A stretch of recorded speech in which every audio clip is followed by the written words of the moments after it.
Hello everyone, and welcome back to MUP Halo, the only Halo show where we give you nice fun facts. Like, did you know the rookie from the Halo 3 ODST is actually dead in canon? I didn't say the facts were actually going to be nice, like fun, but, you know, that's... So keep it light, Dave.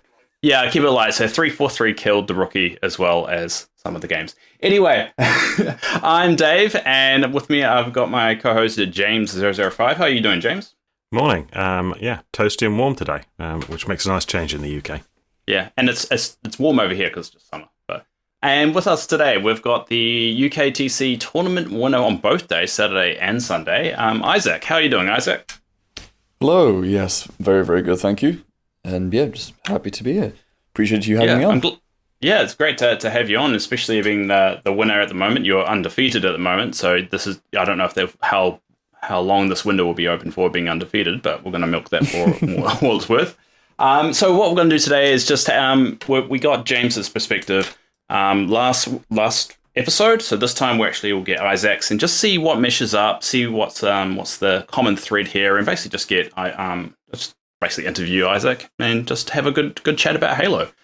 So Issac, I guess we'll start with introduce yourself. You know, what's your experience with gaming in general? Yeah, absolutely. So I started off with tabletop gaming when I was quite young. I want to say around when I was 14, 15. The exact year does elude me a little bit. But I very quickly started enjoying the competitive aspect of the game. And so I really dedicated myself to learning more about competitive tabletop, just the fundamental mechanics that make games work. And, you know, I made a good friend who then became a mentor, who taught me a lot over the years. And, you know, you fast forward a little bit, and by the time I was 16, I'd won my first regional championships, and by 17, I won my first national championships. So I kind of got my taste for this, you know, for the kind of positive results from putting the time and effort into learning a game quite early on, and that just really motivated me to continue. So the first game I started with was Star Wars Imperial Assault, which was very, very fun. I enjoyed that a lot. It was a very fun game. And yeah, I just stuck to that, enjoyed that for as long as I could. And then what happened is that game eventually died, and so I just jumped between a few different games and, you know, did some Underworld, some Sigmar. The recent game that I got into 2 years ago, which I've had a lot of success in and a lot of fun in as well, has been A Song of Ice and Fire. So I've been having a lot of fun with that one, and took the UK Nationals titles for that game in 2024. Nice. But I've kind of peaked in that game. I think there is the invitational World Championships thing coming up, which is going to be good fun. But, you know, the game is a very fun game, but I just feel in a state where I'm quite excited to try something new. And so when I saw Halo coming out, I thought, you know what, this actually looks very interesting. So I thought I'd give it a try. So then gave Halo a try, and its elegant simplicity I just really, really, really appreciate. With a lot of these other tabletop games, there's a massive amount of tactical depth, and I think that there is a lot of depth in Halo as well. But the fact that, you know, there's not depth in terms of trillions and trillions of different positional options due to the nature of being an inch-based game, the fact of the matter is it's 8x8 squares, and you can be anywhere in those 8x8 squares, and there's it's more of a little bit more of a chessboard, and just the fact that it has, you know, a different kind of depth, but has just a very elegant simplicity to it, I just really, really liked. And so I got into the game, and, you know, it is such a new game that it always takes time for a meta to evolve, or for people to actually fully get to grips with the game behind the game.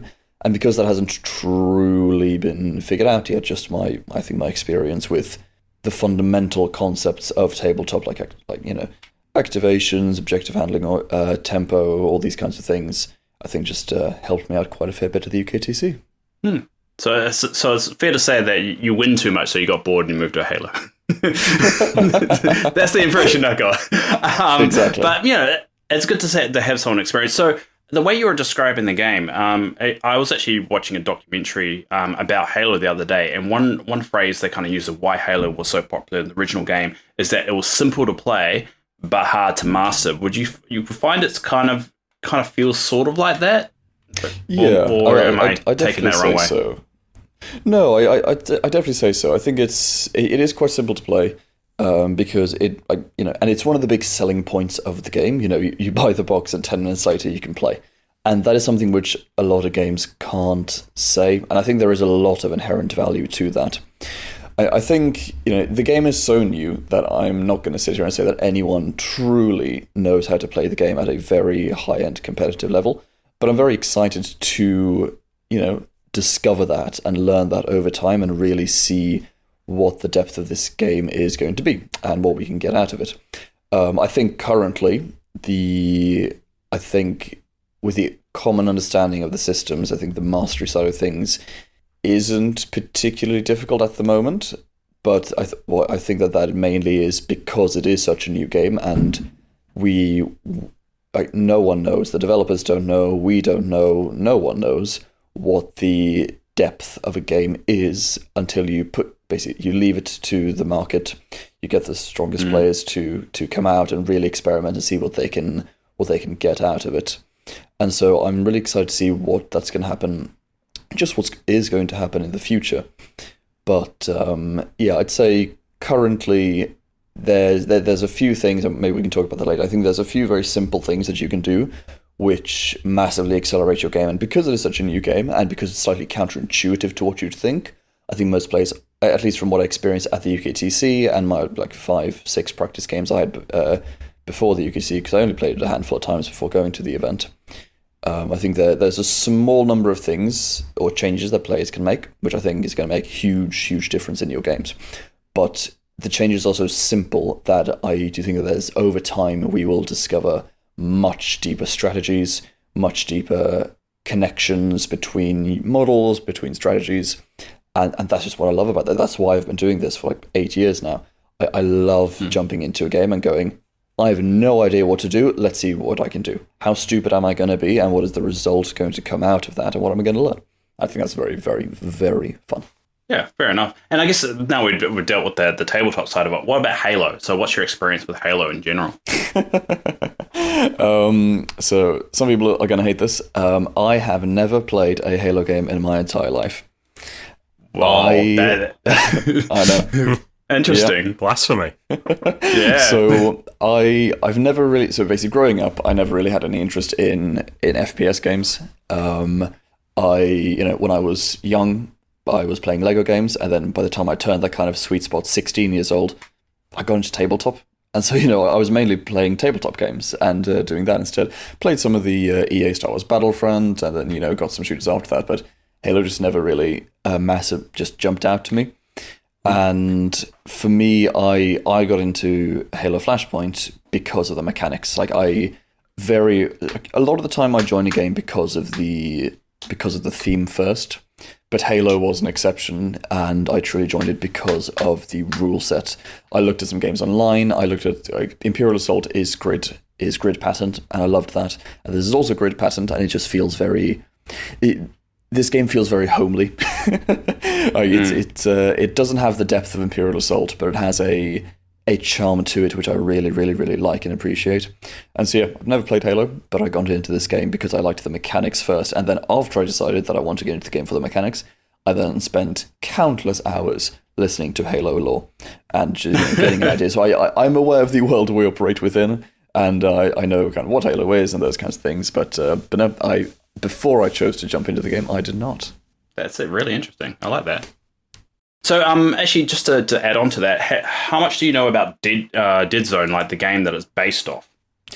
Not a lot. So I obviously know that there's a lot of similarities. I know that Deadzone is obviously the father. So Imperial Assault, my first game, was a Star Wars spin-off of Fantasy Flight Games' older game called Descent.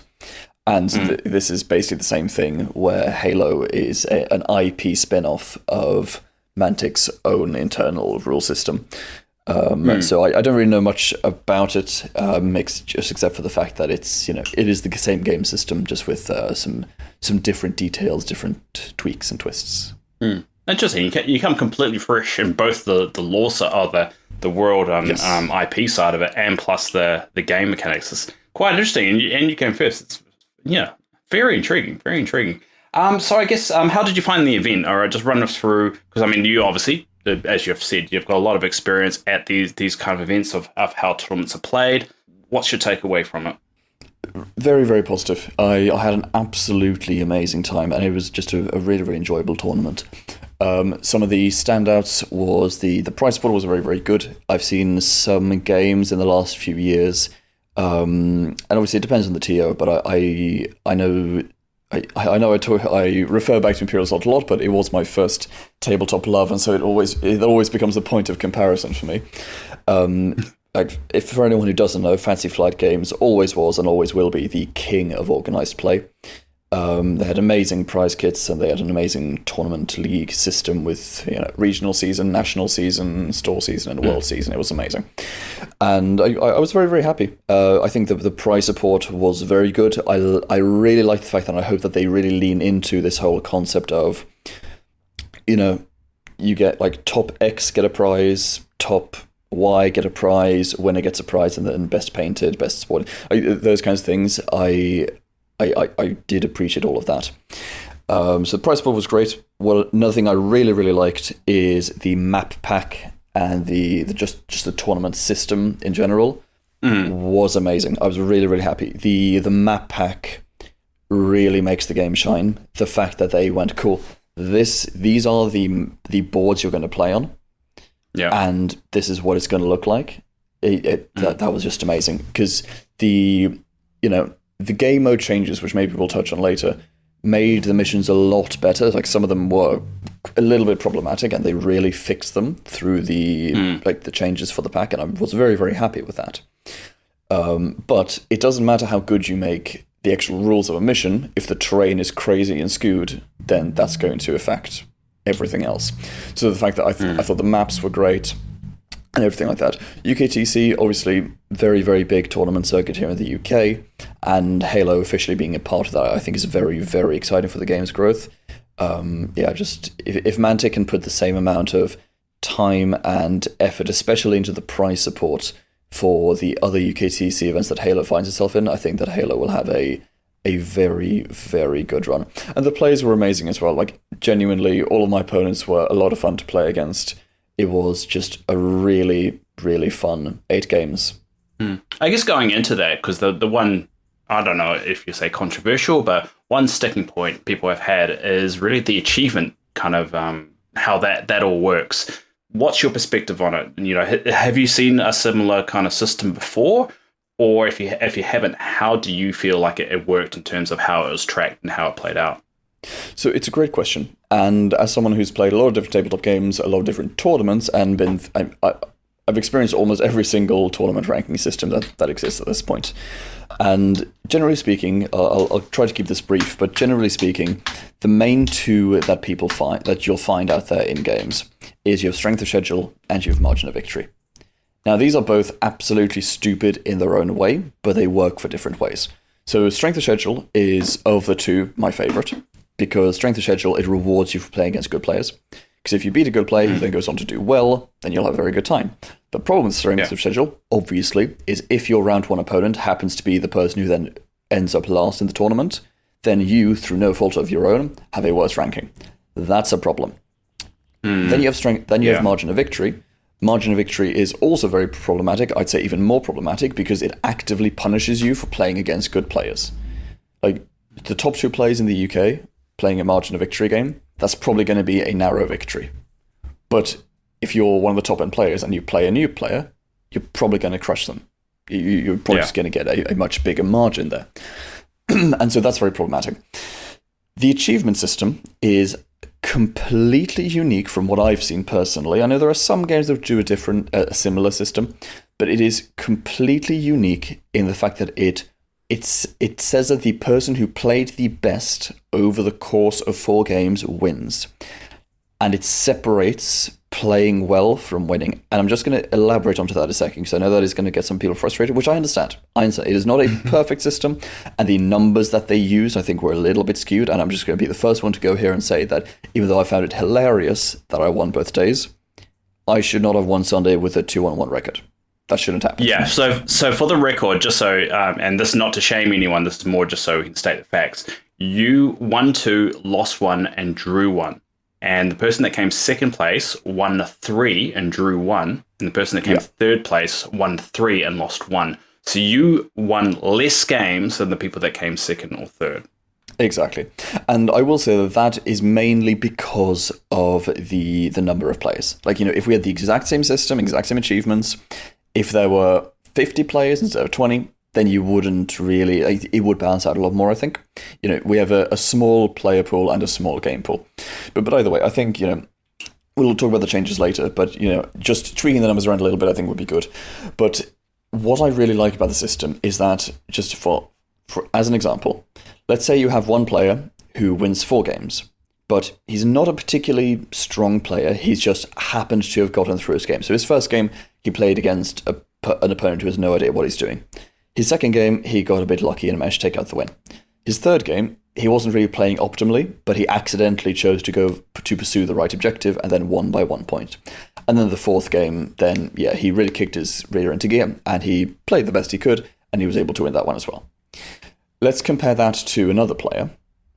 And this other player, he wins his first game against a very good player, and he manages to grind, he just really goes for it, and he plays really well, and he manages to just squeak out the win.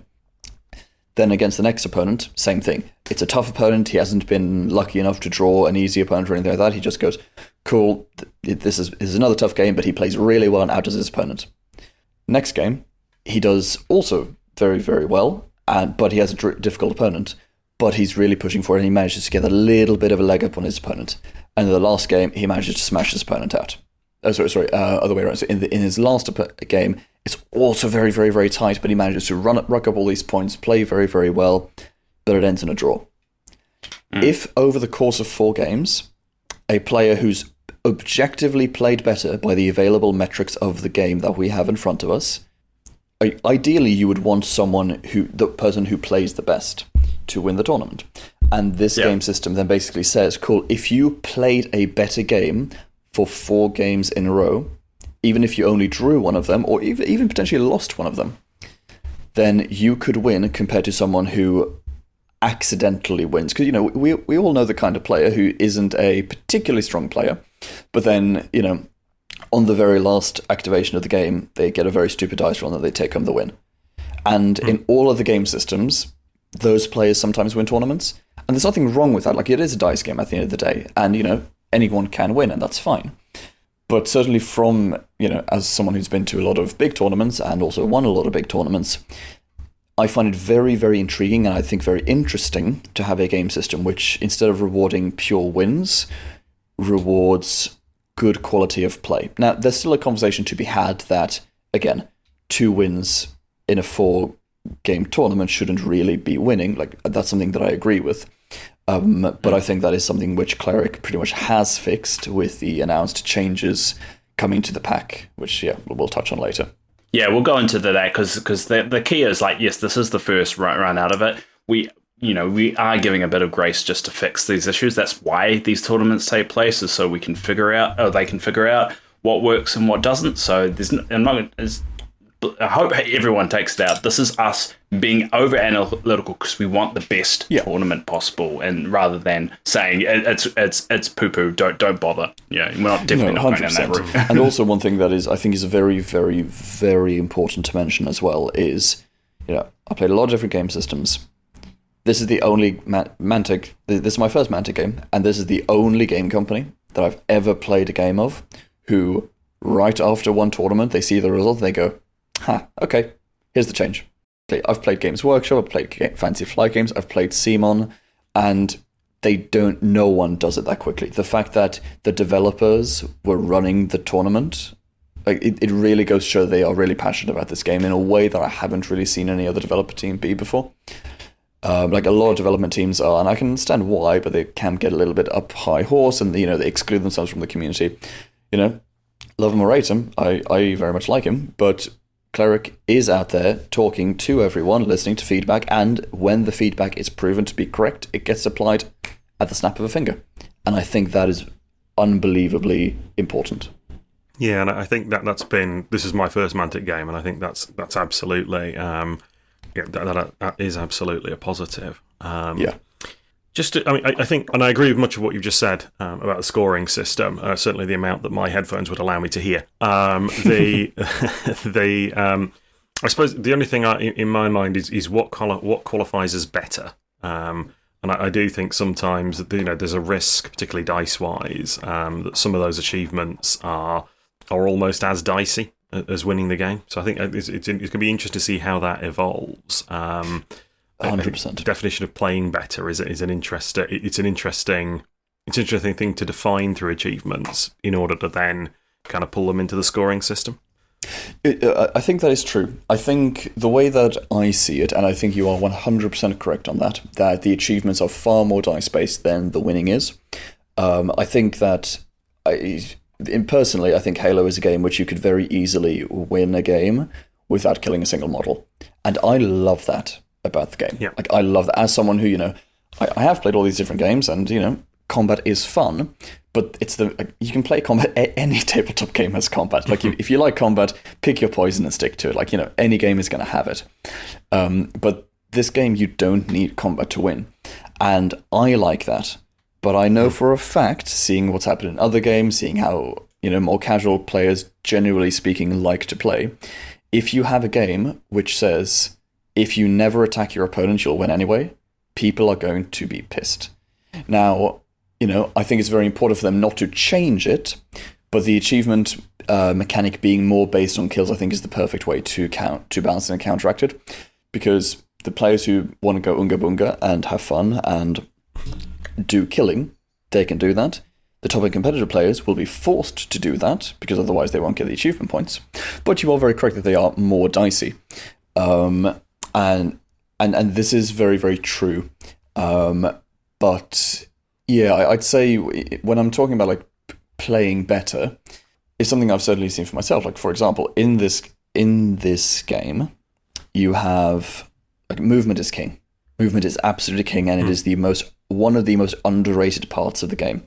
That move die is stronger than any shoot die or any melee die. The move die is the strongest die in the game. And because movement is so powerful, being able to sprint is obviously very, very, very powerful, and you should be doing it most of the time, in my opinion. However, if you're sprinting, you're not shooting. And if you're not shooting, you're not killing. And so I think that the skill expression does come out in the ability to be able to do both things at the same time. Because through movement, you can dominate the objectives. But through sacrificing movement and performing combat, you can get those secondaries. Now, I think that we're going to see the secondaries change. And that's just fact. They are going to change, as far as I'm aware. And I think they'll probably change for the better. But yes, combat in this game is a little bit dicey, but compared to other, I feel that this is actually less dicey compared to other games. One of the main reasons for that being, exploding 8s is obviously a very, very, very dicey system, but infinite respawns mean it does not matter. And that's what I love about the game. If your opponent gets super lucky and rolls 28s, that doesn't mean they win. That just means that you respawn your next turn. Like, it does not matter. And that I find amazing, because they've put this auto-correcting measure into their own game where they go, okay, cool. So if the opponent... Like, we introduce a mechanic, headshots, which is inherently very dicey, but it's not going to matter because killing does not matter, really. It does for objectives, also for the achievements, but again, I find the achievements to, as they stand right now, not be very difficult to achieve. And yeah, like sometimes it can be a little bit dicey, like, kill someone with a melee weapon, you run in and you fail to kill them, fine. But when were you running in to kill them? Were they full health and you didn't have a melee die? Well, that was pretty silly. Or did you... in my experience playing the game, I've never really had the case where a model has been on one wound left and I run in charging with an assault die and I have been unable to kill them. And it's this whole thing of, generally speaking, tabletop gamers have this habit of overestimating their odds in absolutely everything. And so I think in a lot of cases people go, oh, I should have killed you there, when in actuality they shouldn't have. And I think that a lot of that does skew people's view, because people think, oh, I roll all these dice, I should be killing you. But I've played a lot of, like I said, I've played a lot of tabletop games, and the way that I play is I assume that my dice are going to be worse than they actually are. If you assume that you always roll below average and you make a game plan according to that, you're probably going to be pretty pleasantly surprised with your dice rolls, because of the law of averages. Yeah, sure. I think that's a good way. That's a good way of looking at it. It is, and I think that there's a lot of truth There's a lot of truth to all of that. I think what's interesting there then is as we move on. One of the things I wanted to talk about was sort of the way you approach the achievements in the game. So I was wondering if you could talk to us a little bit about that, because I think on the Sunday you averaged, I think, 8 of the 10 achievements that are live in most games across your game. So I'd be interested to know which ones you targeted, how you played into those. I think that'd be quite useful for the listener. So I'm going to be completely honest here. So on day one, I wasn't thinking for 2 seconds about achievements. Like, I was a little bit in the sense of like, oh, let's see if I can get this thing. But day one, I was just playing the games for the wins. And the achievements I got automatically as part of playing the game. That was day one for me. Like, day one, when I won all 4 games, I did not think about the achievements. Day two, I wasn't trying to go for the achievements, but on day two, unlike day one, I was constantly aware of them and I was thinking about them. I wasn't going out of my way to perform them, and if I had the opportunity to win the game now or let it run next round, I would always win the game now. But in game two, it was more of a, okay, well, I'm currently on an objective. I can see a guy over there. Let's just go for that. And, you know, with the objectives like, you know, single kill, double kill, triple kill, quadruple. Obviously, the quad kill is the tougher one there. But, you know, especially with the list that I was taking, it has such action economy, such activation economy, and just such tempo domination, really, that, you know, I'll be honest, I wasn't thinking about them too much. I was going, cool, I'm going to try and collect them, but it was more of a, cool, well, you know, I'm going to want to pick up, shockingly, I'm going to want to pick up a weapon with a Deadeye. If that weapon is a frag weapon, I am very happy, and I'm probably going to use the frag weapon, and I'm probably going to kill something. So that one's now quite easy. My opponent's on an objective if they're playing well, and I want to take the objective from them. Best way to do that is to run into melee. If I have a melee die, which I'm very statistically likely to have because of my list, I'm probably going to kill them if I've softened them up a little bit first. So that's now the melee kill. I've now killed 2 models in one round. And so they're not things that I was going out of my way to achieve. No. It's something that I was thinking about and I was trying to do them, but I wasn't really changing my play much. Because the thing is, with the objectives, what I find is if you can get yourself off onto the objectives and then just keep on just keeping your opponent away from catching up to you while you're on the, especially in Strongholds is my favorite mission by far. Especially if you can just keep them away from you at that point, then, because killing does matter for one thing, except for the achievements, which is they have to respawn in a respawn marker. And sometimes that really matters, sometimes it really doesn't. Like Slayer, respawn markers do not matter at all. But obviously in Slayer you have to kill, which is why it is my least favorite game mode by far. But yeah. Well, on saying that, then we might as well kind of rip the band-aid off and actually go through what your makeup of your fire team was, because funny enough, it's actually the same makeup that James had, so this actually kills 2 birds with 1 stone. You had 2 MK, I think 7s with assault rifles, so you had 2 models there. You had an MK7 again, but this time with the pulse carbine, so that's from Fire Team Hydra, so that model's from Fire Team Hydra. And then you were back with the original Fire Team with the Deadeye, which is the DMR. So it looks like So how did it play with having 3 MKs with you? Because I would have thought that would be a little bit too much. 3 Mark 7s I absolutely love, because so if you look at it this way, and this is really this is why just playing so many games just gives me the fundamental, which meant that going into this game it was relatively easy to pick up. This is a game where you have 4 activate, unless you're running Chief, you have 4 activations of 2 actions each. Okay, that's 8 actions. Every command die is a potential +1 action. You have 2 command dice, 10 actions. For every tactician you have, that's +1 action. In any game with 3 Mark 7s, let's say versus elites, assuming they don't get the special order, but even if they do, you can play around it quite easily.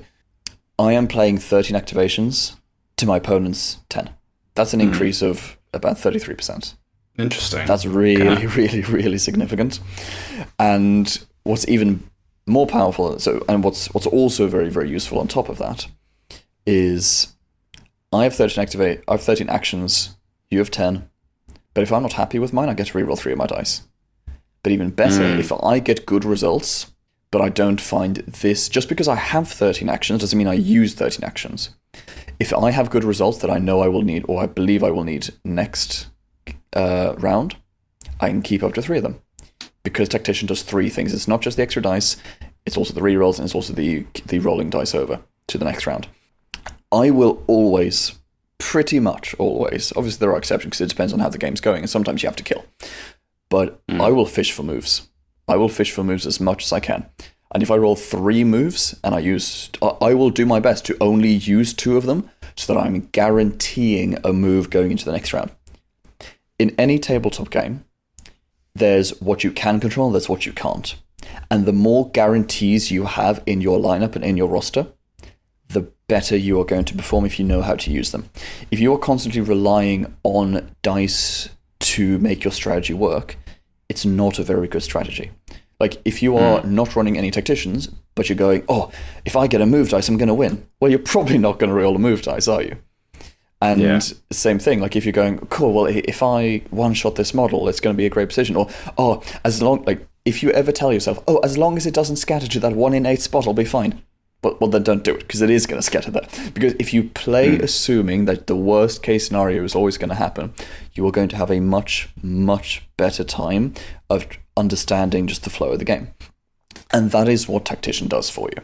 Because Tactician allows you to go, cool, you have 10 actions, I have a potential 13, but also, potentially even more importantly, I can play the end of my round knowing what I'm going to have next round. Like, for example, I can roll a few move dice, a few shoot dice, just whatever. But I know that next round is, like, I know that I'm going to need the movements. You know, I'm not going to need the shooting, I'm not going to need the melee, but I'm going to need the movement. And I have 2. If I see a good opportunity to use a move, then I might use it. But if not, I'll just go, cool, those 2 moved, I'm keeping into next round. Unlike my opponent, I have guaranteed information about the setup of the board going into the next round. And guaranteed information that you can control is huge. Now, it's still not entirely in your control because it requires you rolling the results initially. But the fact of the matter is, you still know after you've rolled and then re-rolled your dice, you know which dice results you are guaranteed to have if you choose to keep them for the next 2 rounds. And there's a lot of power in that. So that's why I like the Mark 7 spam, because it just gives you such flexibility. In terms of why double assault rifle, I mean, assault rifle is very, very, very, very, very good. Rapid fire is unbelievably powerful. It's probably one of the most powerful keywords in the game. And rapid fire with weight of fire too is borderline silly. It's just really, really effective. Then the Deadeye DMR, like, as much as I am sitting here saying, oh, fighting doesn't really matter, fighting does matter. And being able to kill when you need to kill is very important, because taking an enemy's model off an objective is very critical, and doing all these things. And so a Deadeye, because of the DMR being a very good weapon, but also because of fast translation, which is a crazy rule, just that the DMR is just an obvious pick just for pure DPS. And then because I want to double down on triple down really, on your tacticians, going for another Mark 7, and if I could, I probably would go for the assault rifle. However, I'm very much not upset with the fact that I have one Mark 7 who can't rapid fire, but he actually gets a very offensive weapon, because ESD 1, AP 1 with weight of fire 1 is actually really good. But rapid fire is better, I think. But I have 2 rapid fire, so it's fine. That's an interesting perspective. That was really interesting. Thanks for that. So, I'm just going to follow up in the choice of rapid fire. Rapid fire being incredibly powerful for the Spartans with the pinning. Did you weight the sort of the value of the rapid fire considering oddballs specifically? I know when we arrived at the same list, and for many of the same reasons, I was very keen to make sure I had at least 2 rapid fire choices for oddball. Did that weight into your decision making? So oddball is certainly a factor. I'm not sure if I was thinking about it specifically when I was building the list, but I just, in general, obviously objectives is a big part of it. the thing more for me, and the reason why I like rapid fire even more than just the oddball, it's amazing. But also I was mistaken, and back in the day I thought that it would also make you drop the flags. That was another reason why I took it. But the most important thing for me is like sprinting, I think, is the most powerful action in the game. And rapid fire just goes, oh, hello over there. You don't get to sprint this round. That is really one of my favorite parts, because it takes up an action. And again, activation economy. That's what we're talking about. You have an activation economy where each player has 10 actions. Action economy, I should say. 10 actions because activation economy and action economy are two very different things. This action economy that we have 10 actions each. I'm already up by 3. If I turn to you and go, cool, well, I'm going to take you down by 2 because I'm rapid firing 2 of your guys. We're now 8 versus 13. That's crazy. Now, obviously, they'll have ways to rapid fire me as well and these kinds of things, but rapid fire is just such a dominant ability.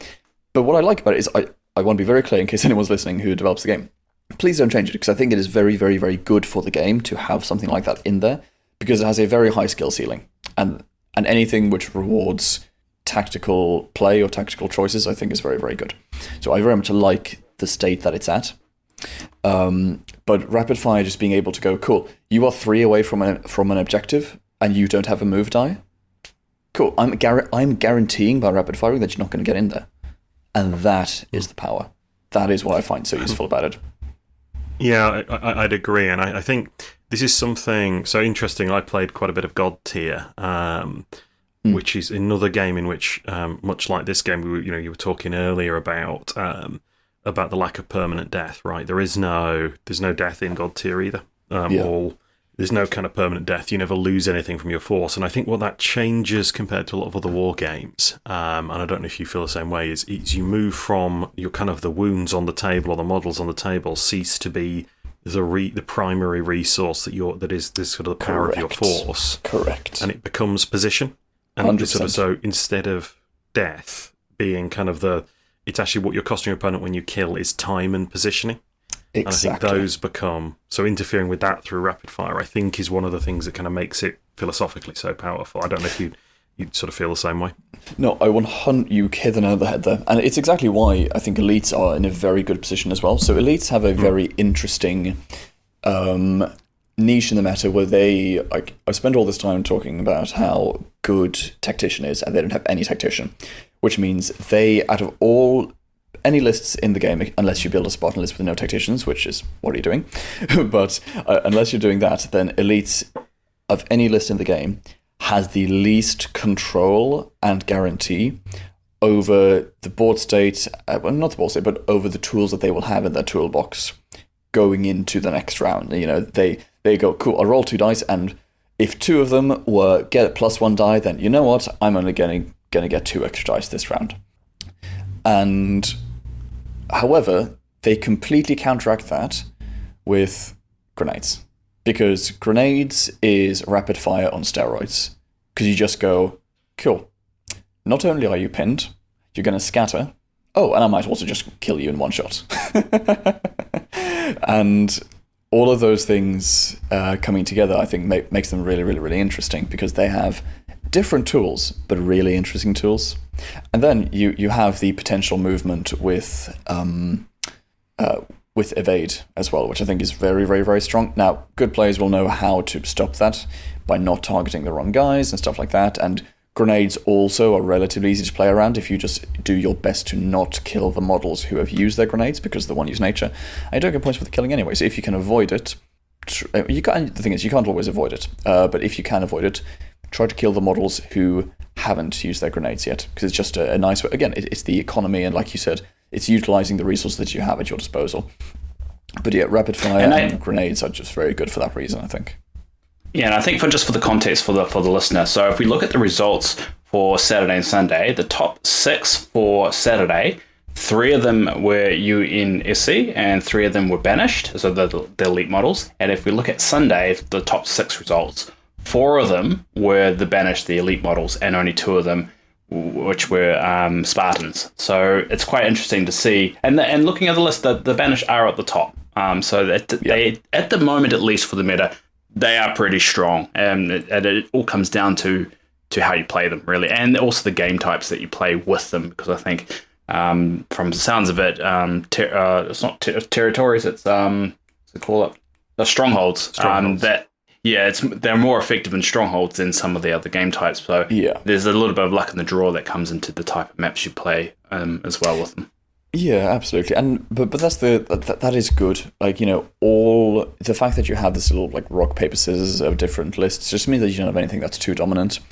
I think something that is very important to say for the results at UKTC is yes, as far as I'm aware, like we had 4 elite players and they all came in the top 6. I played against almost all of them, and of all of my games, like I enjoyed all my games with my opponents. They were all fun opponents, but in terms of the actual skill levels of my opponents, in my opinion, the elite players who I played against were actually, even just outside of running elites, were also just the strongest players that I played against. They were making just different tactical decisions compared to some of the other Spartan players. And again, I enjoyed all of my games, and I think everyone did play quite well. But like my favorite game, absolute favorite game of all the 8 games I played was the one game that I lost. And that was against the guy who came third, Hayden, on Sunday. Yeah. And so I played against him in round 3 of day 2. And I lost to him. But it was the most fun game because he really understood the game behind the game. And it was really, really, really cool to see because he wasn't lobbing grenades left, right, and centre. He wasn't being aggressive. He wasn't going for kills. He was just very calmly, very calculating, just controlling the board. Exactly like I think you should. And it was such a fun game. So even though that's the only game I lost, that was actually my favourite game of the weekend. But that's a good example. He really understood the game, and he happened to be playing elites.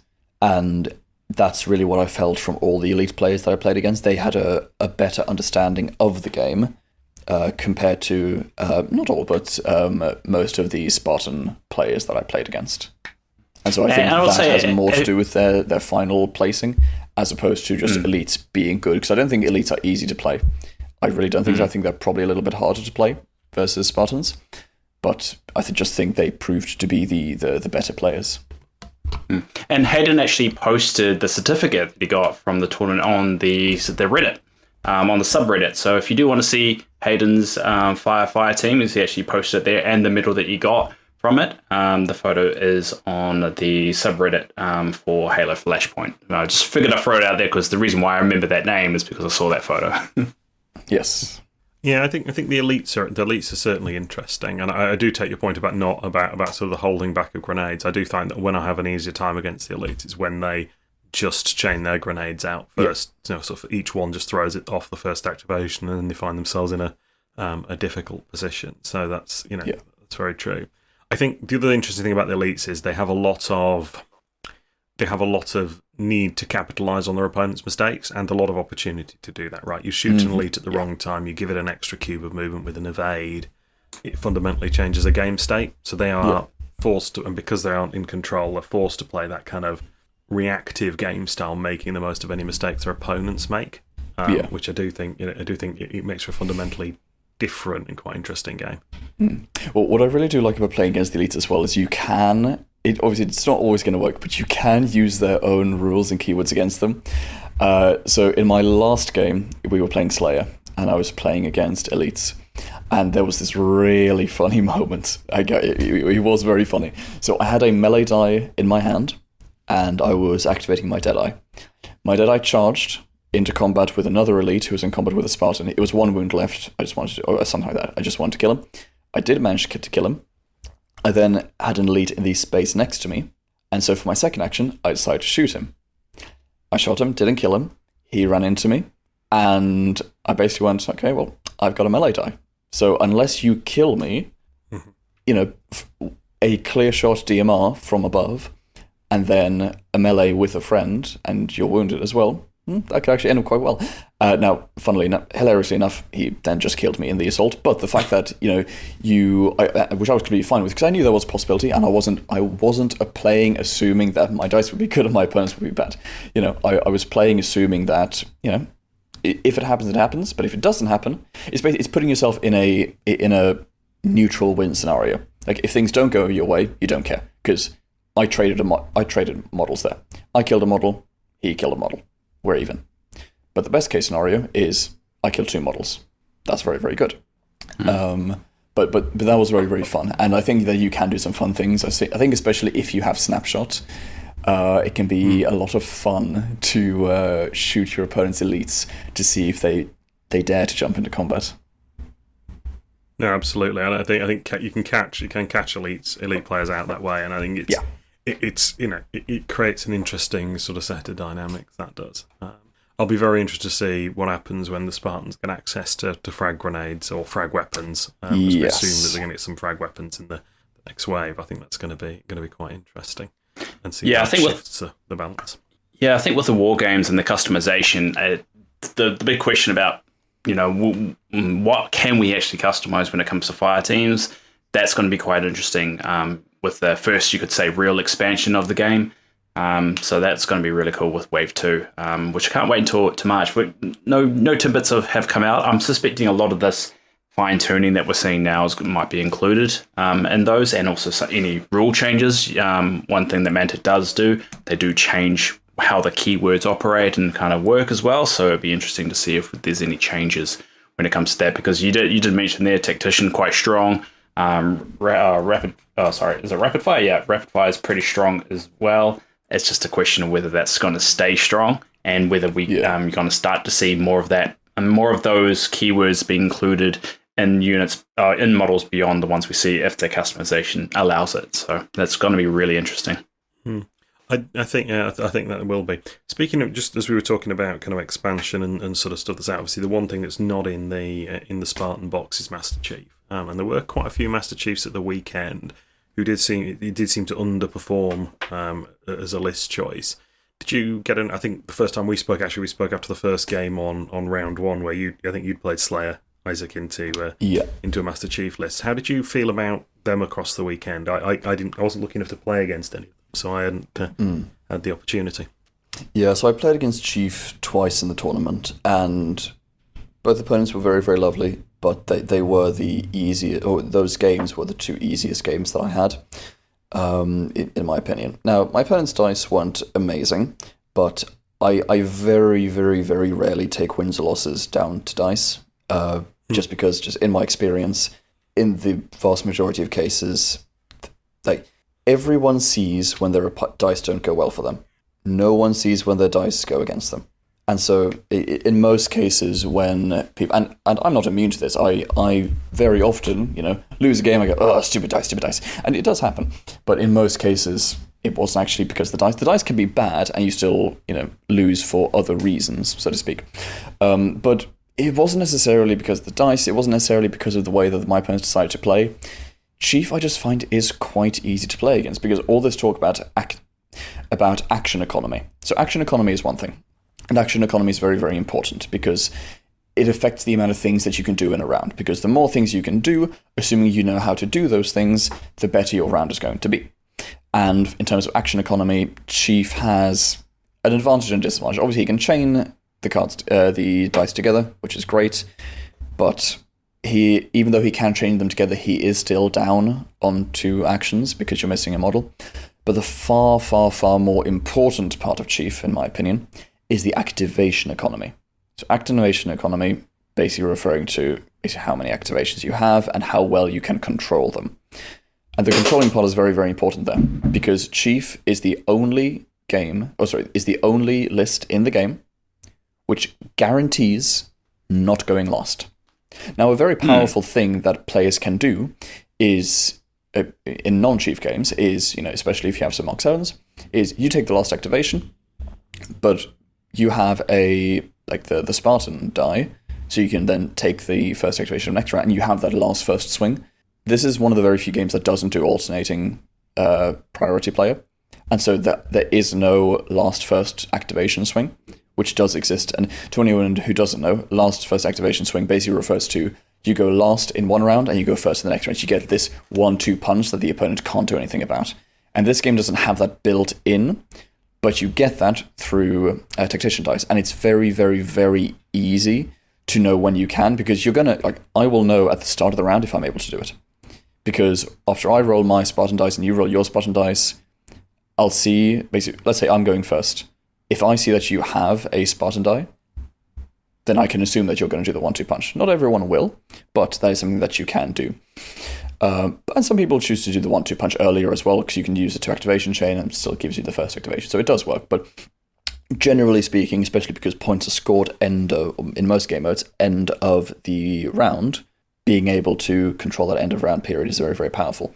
Chief cannot. It doesn't matter what your opponent, unless your opponent decides to, rolls 3 Spartan dice and uses them all immediately, which would be very silly in my opinion.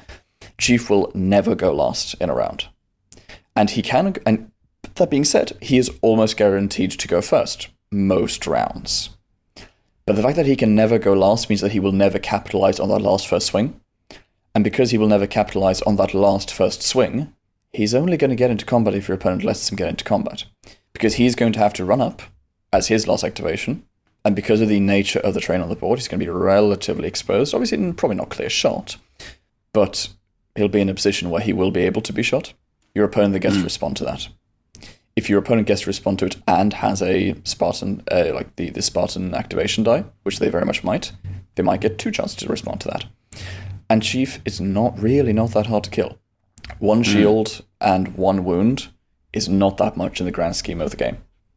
Like it is something, but compared to how much you lose out on. So that's the thing, like, Chief can do very, very, very well if your opponent lets him do very, very, very well. Like, if your opponent bunches up and lets you run in and let Chief do his thing, then yeah, Chief's going to do very, very well. But if you spread your units out and you don't give... Like, if you let Chief kill 1 model in his activation, then who cares? Like, yes, even if the model was in a good place for you, even if it's now going to be a hassle for you to take that point back, people are paying for Chief because they are sacrificing a model to be able to run Chief. So you need to be able to do more work with Chief compared to what 1 model would. And so if he's only killing 1 model per round, then it's no worries, because anyone can kill 1 model a round. So I think the biggest strength of Chief is the ability to move 6 in 1 turn. That is the only thing, and being unpinnable, especially on games like on game modes like Oddball. I think that is actually quite scary, the fact that he can't be pinned on Oddball. But outside of that game mode, it's the movement. That is the strongest thing, and movement is very good, but movement when you can't control the end of round state of the board is significantly less powerful. Because if your opponent has a frag grenade, or just any frag weapon, and a lot of the pickup weapons are frag weapons, it doesn't matter if you can run 6 from one side of the board to another and hold an objective. If the opponent just is guaranteed to go last, and they take their frag guy and go, cool, just going to shoot Chief, there we go, knock you off. It doesn't really matter to that extent. Interesting. That's interesting to hear that meta, because I think from on the surface level you think Chief would be a little bit dominating, but it doesn't sound like it's as dominating as I initially thought anyway. Yeah, I think some of the narrative of that has come from. I think some of the narrative that's come from people who are primarily focused on Slayer, where I think the activation order isn't as big a deal. Correct. And probably just some high variance scenarios and probably a bit too much theory crafting. I think what's interesting, so the activation mechanic in there, you mentioned, the activation mechanic in this game being quite different. The sort of the thing it's basically identical to, barring the Spartan dice, is Marvel Crisis Protocol, which I've played quite a lot of. I think what's be quite interesting when we get list building and when we get the points is how many lists are, or what's our ability to flex the number of models in our lists? Are we are we going to see more 3s, 4s, and 5s? So in Crisis Protocol, you have very aggressive lists that defined as sort of, or referred to as tall lists, where you are narrower lists where you have very fewer models to leverage going first in order to be able to go first more often, in order to be able to sort of potentially take stuff off the board before it has a chance to activate. And obviously there's no death in this game, everything respawns, but there is, that can positionally be quite useful in terms of resetting your opponent's positioning. So I'll be very interested to see. Similarly, you can force going last more often by having more models. So I'll be really interested to see what our flexibility looks like there. And then I think things like the pass mechanic and the activation order mechanic may well kick up a gear, depending on how that plays out in the points cost we see soon. Well, 100%. And I think, like you said, the ability to play around with numbers of activations, I really think is going to make the game quite interesting. Because Chief with 3 activations, my personal opinion, I'm definitely not an expert because the game's brand new and there is no such thing as an expert on a brand new game. Mm-hmm. My opinion is that Chief is not very good at the moment. But I think we probably all agree that the Zvezda Cinder Shot is the worst model in the game. I think it's pretty fair to say. If you can take Chief in 4 activations with 2 Cinder Shots, I now think Chief becomes very scary. Interesting. Because, again, activations is king. Yeah. Activations is king and actions are king. And even if you have a crappy little model with a crappy movement statistic and a crappy attack, you don't need all of your models to be super hyper effective. Now, we will see whether that actually turns out to be better versus, 2 terrible models, 1 Chief and then 1 average model. We'll have to see whether that is actually better compared to 4 average models. But I think that's very, very interesting, and I think that would be an interesting spot for him to be for him to be in, because I think that Chief in concept is a very, very, very powerful model. It's just that the costs outweigh the benefits because he is so easy to play around. But if now you have the same number of bodies as your opponent, even if the bodies are bad, it's the same thing where I think if we get the small guys. Again, I don't play Halo, so I can't remember the name of them, but like the grunts, tiny little grunts, yes, yeah. If we get grunts in Banished, for example, I think that would also be very interesting because if they're really cheap and you could potentially run a 5-6 activation unit with like 1 beat stick, that would be very, very interesting. And I think the same thing, there's different ways of running activations, and you can pad it out too thin. Like that always is the case in most games. You can pad it too thin. Like you can go to 10 activations, but just have a bunch of crap. And it doesn't do anything, so it doesn't work. But I'm very excited to see what the points will bring. I'm also very excited to see if they do any kind of like incentive for not filling up your points, like some kind of bonus. Yeah, like maybe something like for every 5 points that you haven't filled in, you get an additional recon die or something like that. I think that would be very interesting. Yeah, and I think I've said on the cast a couple of times. I agree. I think. I don't see how you don't do that in the sense of the way numbers work. Like on some level, I mean, they absolutely don't have to do that. But when you're trying to fit, the game seems to be quite heavily balanced around 4 models, right? So certainly in terms of the way the objectives are written. So I'd be surprised if we're sort of seeing, forces of, 2 models or 8 models, right? It's probably going to be somewhere in the 3 to 5 range. Yeah. At which point, getting 3 to 5 numbers to add up to a very specific total while having enough granularity, you're often going to end up with change, I think, just the way the numbers interlock. At which point, I would hope there's something, maybe it's being able to buy a frag grenade to start for some of your Spartan for a Spartan. Maybe it's extra orders dice. Which would be crazy. Yes. An extra frag die is game-changingly huge.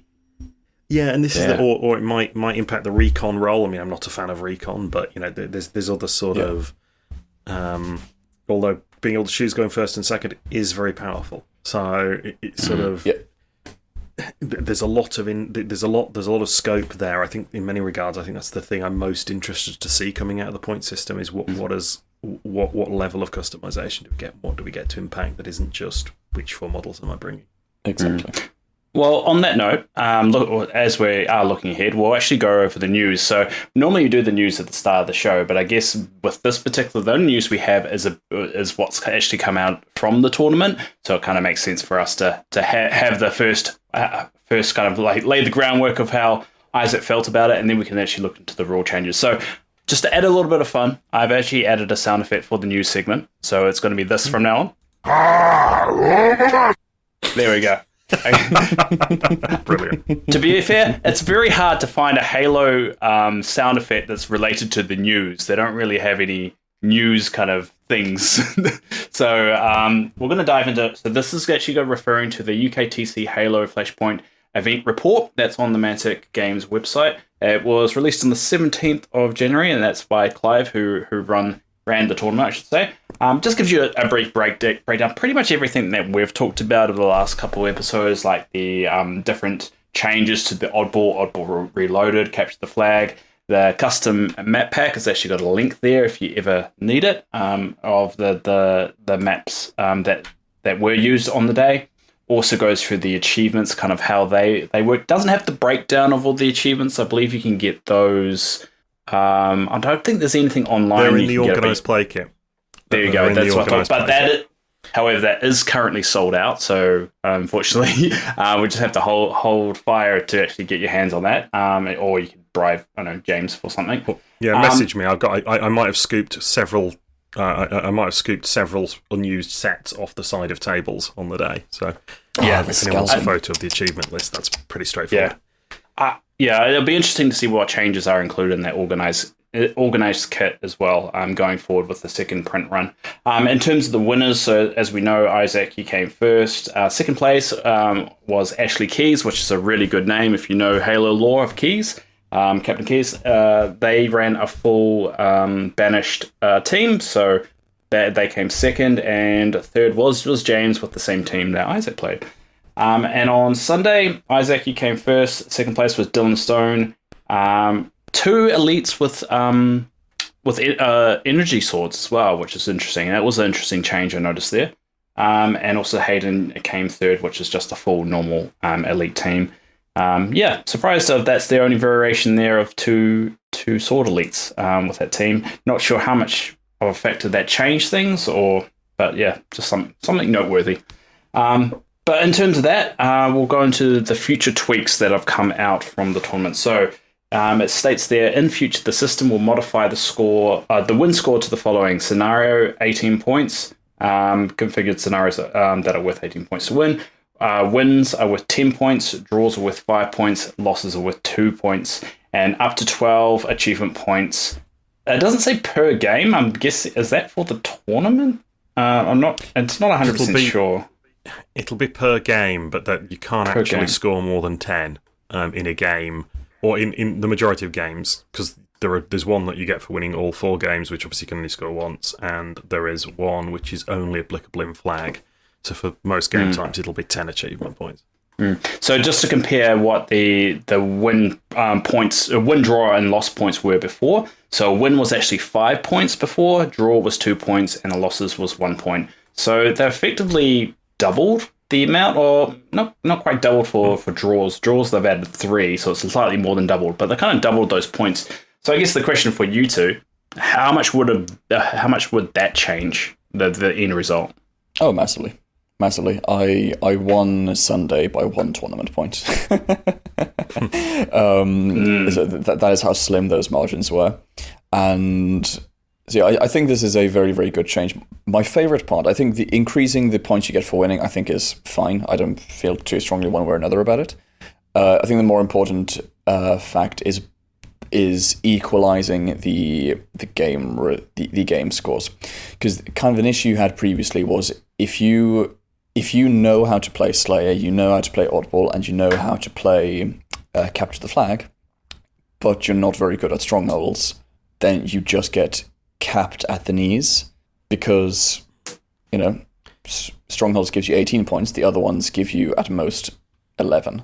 They give you 9, 10, or 11, which meant that you can lose Strongholds with 17 victory points and get more tournament points compared to winning any of the other game modes at maximum victory points, because the victory point, there was such a massive difference between some game modes and others. Like, it's literally double the differences compared to Capture the Flag, which is maximum of 9. And so I think just equalizing it out is going to mean that. Now, I didn't mind it because Strongholds is my favorite game mode, and so I had a lot of fun with Strongholds, and I thought it was perfectly fine. But I think it is very good for the game to have all game modes be equally as impactful. for your final standing, instead of just, did you do well in strongholds? If yes, well done. If not, go screw yourself. Which is kind of how it was. No, obviously not by intention, but because, yeah, that was just such a massive difference. So I think that's good, and I do like the changes to the, just to the points given out, like the 10-5-1. I think that's a good change as well. I think just these two changes alone means that, like, the achievements are now massively less important compared to winning. And I think that's fine. Like, winning should be important, but now the achievements do matter, because if you go, being honest, looking at the new achievements, it is now very, very, very difficult to go 3-0-1 and win. But you can go 3-1-0. It's like one draw. And I think you can still put out the win. And I like that. I like that it keeps winning players on their toes, because they have to ensure that they are not only just winning, they need to get a big total score. So I like that. I think that is better, because like I said, I'm very, very happy that I have two more trophies in my shelf. I found it very funny that I won the Sunday event, but 2-1-1 should never win a tournament.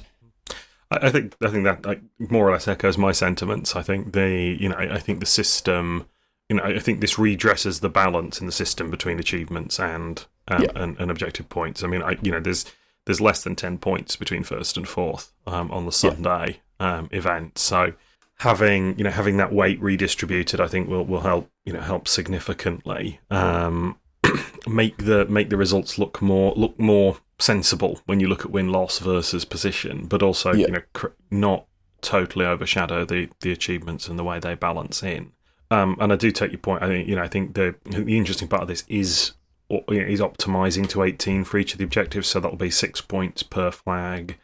Strongholds, obviously, it doesn't change anything. That's playing Oddball to 9 and then doubling it, and playing Slayer to 9 and doubling it. Those are the ways you get the those objectives to play to 18. Just for anyone sat at home wondering. And I think that'll make a marked difference to the overall, to the experience people have. And in sort of late March, there's another tournament at Mantic HQ I'll be attending, so I'll be looking forward to seeing how that plays out into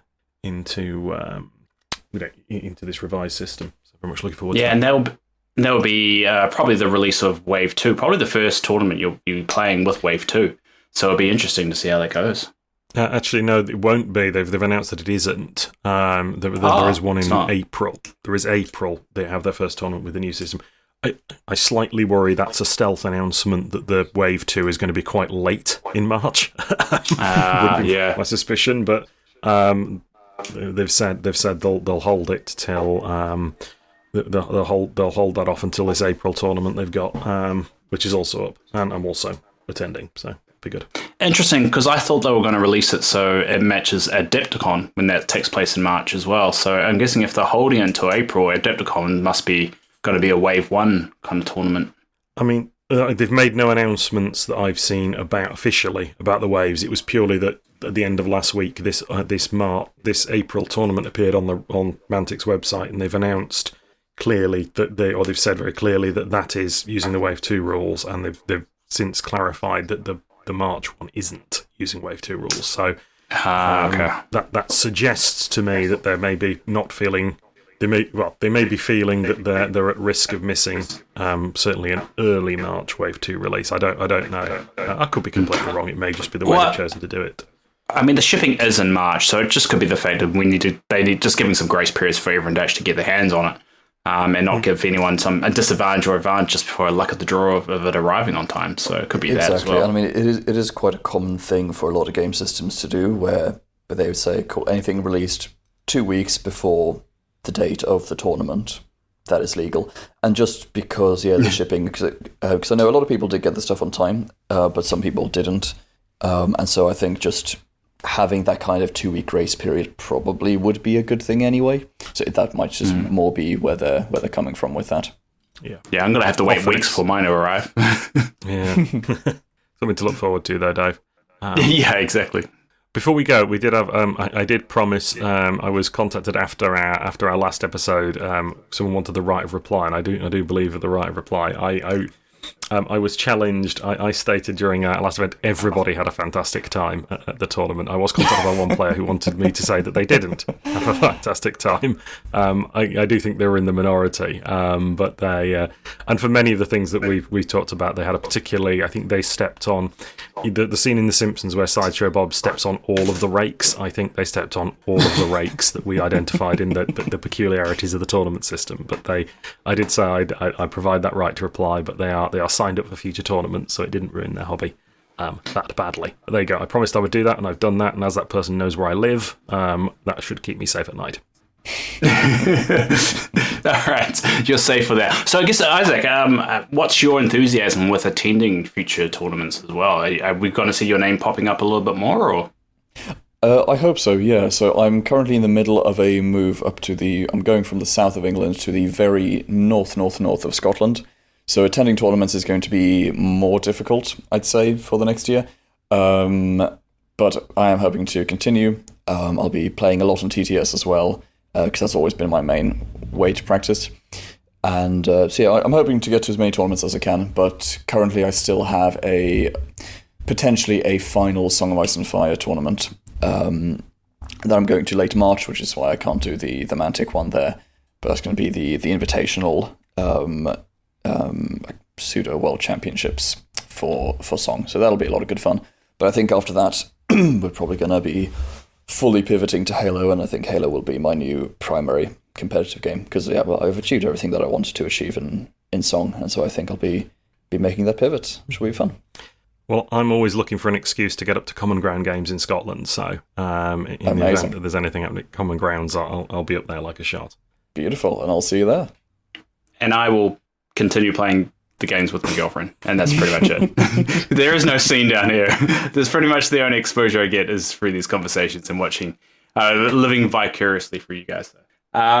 Yeah, that's really interesting. It's going to be really exciting to see, and having the experience that you stated there, I'll be super intrigued of hearing your thoughts as the game changes and evolves. And I think having someone of your caliber already keen to jump on board and run with the game is showing that the game definitely has legs, which we keep on saying, and now it's just a case of seeing over this next year what kind of legs it does have, because it just feels like there's a lot of enthusiasm around it, and now we want to start seeing that in tournament plays and so forth. I'm excited. It's going to be really cool. Amazing. Well, thank you very much, and yeah, no, it's been an absolute pleasure, and I for one am very, very excited to see the future of the game, because yeah, there's a lot of potential with this game, and I'm very, very excited to see where it goes. It's gonna be fun. Yeah, well, we'll try and rope you in one day in the future of some, just to get your insight. So I'll be intrigued if you are keen. Absolutely. Yeah, awesome. Any final words from you, James? Anything you want to say? No, I think with that it's about time for me to fumble the outro. And thank you all for listening, and we'll see you all again soon. Thanks again for coming, Isaac. Yeah. Thanks for having me. Thanks, Isaac. See you, everyone. Bye.